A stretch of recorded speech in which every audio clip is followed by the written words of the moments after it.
Morning all. Thought I'd have another 5-minute game today. So clicking on the auto pairing and I am 2032. Okay. It is getting tougher on this auto pairing. Has the clock started though? Or is the opponent already disconnected for some reason? Okay. I think try knight c6 again. With the idea of e5, maybe g6, but I'm reserving the f pawn at the moment to be staying on f7.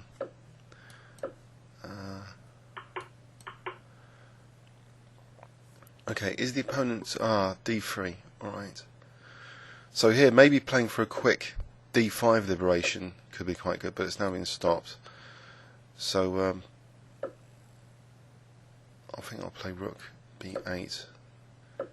Try and prepare this rerouting. I saw it at the Lloyd's Mount Masters, this kind of rerouting in one game a few years ago, knight d8, and the knight can come out at like f7 later. So even though it gets kicked from c6, it's still got some potential. Is White really? Yeah, he's really going to take that pawn? Probably. So maybe I can just play here, because actually the knight's at the moment protecting that b7 pawn. Seems a bit passive. Maybe queen f7 and e4 is an idea to try and weaken White on this c4 pawn in this diagonal. So queen f7, yeah, that looks interesting. Also, maybe it's as if I'm giving the impression I'm playing for g5 and maybe f4 and queen h5. But I think e4 is a plan here. Is also interesting, but it gives up the I don't really want to give up f4. So e4 knight f4 would be kind of nasty. So maybe g5 first. So I'm reserving e4 as a potential threat. But maybe f4 is also interesting to consider. If White has to play f4, maybe he's slightly weakening his king a little bit. Maybe actually, like, I don't know, could I take the g pawn here? Maybe king h8 and rook g8. Trying to get some sort of attack going. But e4 is looking kind of tasty here. But this rook remains a bit silly. Maybe a6 actually.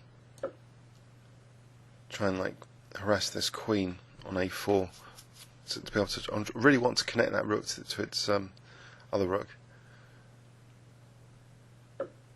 Okay. Now maybe c6. c6 would seem useful because it sort of blocks the queen side and stops White using that d5 square for the moment.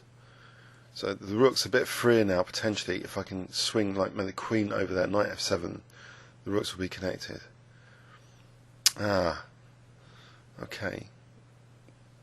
Do I really want to take that, or do I want to play my own pawn sack? Just d5 maybe, and I give up the d4 square. It's a bit annoying. This knight seems to be as though it's going to be really useful soon.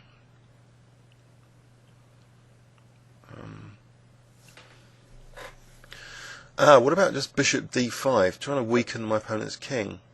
I think that's an interesting move, because then maybe like knight e6 later as well. I've vacated that e6 square, so things like so I'm going to get some compensation going in terms of like the trump cards, even though I'm losing d6. Just try and get king safety as compensation. My opponent's king safety here, exchanging off those light square bishops, is often a good idea. The queen's kind of central there and it's attacking d3 as well. Now here I've also got knight e6. I think the position's rosier than before, so just a moment ago now, after this exchange. Because this knight still hasn't immediately got a great square. So I haven't given in on like taking takes and then knight's got either d4 or f4. But so I really want to improve my knight now. If we can come to e6, that seems to be a lovely square. I'm also threatening queen takes c5 check here, so is the opponent really going to just take on d6? But then knight e6 maybe is the best idea. Taking on d3 seems a bit risky. don't want to be too materialistic. I want to try and go for position rather than material. Unfortunately, though, queen b3 might be annoying, because it's skewing like my queen and knight when I have to exchange off queens, or do I have queen c5 check there? Alright, my opponent's going for the material, but I think bishop takes an f4, extending the scope of this this rook as well. This seems to be like a dangerous position for my opponent. Maybe even rook takes f4 here, and then rook g8. This looks pretty good. So I'm just going for the positional compensation rather than the material. So I think this looks kind of crushing, actually. Rook on the 7th. Or even, if takes, maybe just queen f3. How is the queen protecting the king? How against the threat of rook g8? Because rook g8 check, king f2, maybe the king can start running. Rook g8, king f2, rook g2 check. In fact, I can't see how the king's running. It seems to be a forced mate, because rook g8, king moves, rook g2 check. The king's only got one candidate move, then queen f3. It seems fairly forced. So I don't think I even need queen f3. Oh god. Have I just blown it? I should have done queen f3. Oh dear. Oh,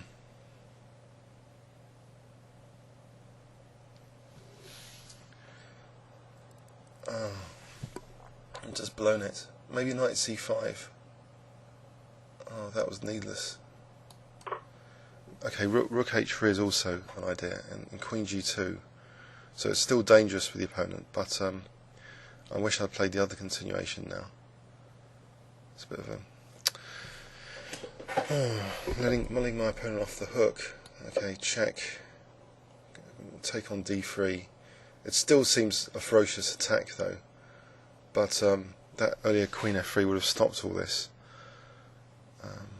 If I can just win the rook, but then this pawn's dangerous, so there's still great ways of losing this position. Okay, what about just queen takes d3 here? Keeps eye on the d7 pawn. And if it has lots of threats, queen g3 is an immediate threat. If queen b3, then queen d4 check, I think wins the queen. So if I can get in queen g3 and rook h1, that's a threat of mating 2 at least, so I'm not just attacking the rook.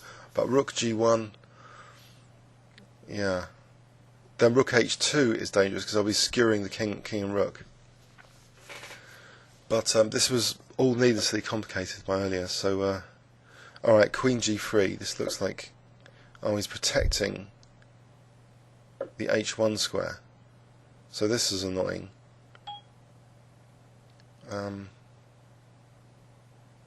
Okay, I'll slow this down. Rook h4, threatening rook takes f4. At least my knight is protecting against d7 at the moment, d8. So I'll just try and win this queen. So I'll check. Now maybe just queen c4 check. Check. Alright, let's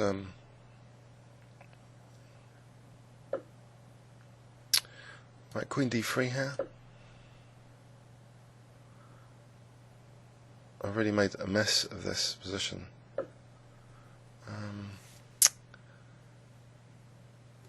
I think I'll get the king out.